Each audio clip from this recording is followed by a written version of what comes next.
बाबा सिद्दीकी हत्या प्रकरणी नवं कनेक्शन उघड। SRA प्रकल्पाच्या अँगलनं तपास करा। पुत्र झिशान सिद्दीकी यांची मागणी। जबाबामध्ये मोहित कंबोज आणि अनिल परबांचाही उल्लेख। टोरेस प्रकरणी युक्रेनचा अभिनेता अर्मेन अटाईनला अटक। आर्थिक गुन्हे शाखेची मोठी कारवाई। घोटाळ्यामधील सूत्रधारांना मदत केल्याचा ठपका।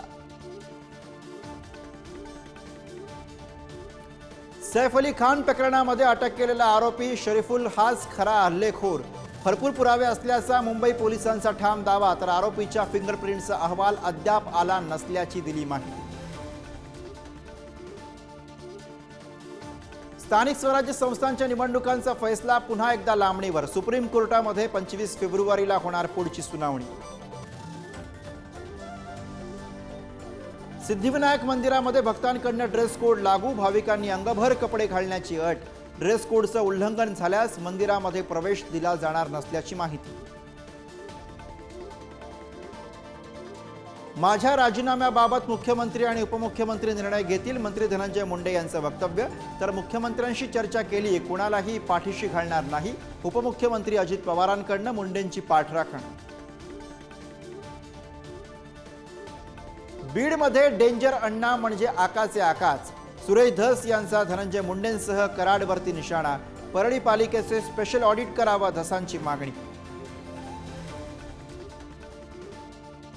वाल्मिक आणि बीडमधील महिला पोलिसाची ऑडिओ क्लिप व्हायरल। इथं बाप बसलाय। वाल्मिक कराडचा संवाद। कार्यकर्त्याला वाचवण्यासाठी पोलिसाला फोन। तर वाल्मिकशी बोलणारी महिला अधिकारी कोण हे तपासा, सुरेश धस यांची मागणी। पुणे आणि सोलापूर पाठोपाठ मुंबई आणि नागपुरातही गुइलेन बॅरे सिंड्रोमचा धोका। मुंबईमध्ये 4, नागपूरमध्ये 4, सोलापूरमध्ये 2 तर पुण्यामध्ये 111 रुग्ण। उपाययोजनांसाठी केंद्र सरकारकडून उच्चस्तरीय पथकाची नियुक्ती। अटल सेतूवरनं प्रवास करणाऱ्यांना दिलासा नाहीच। पुढील वर्षासाठी 250 रुपये टोल कायम राहणार।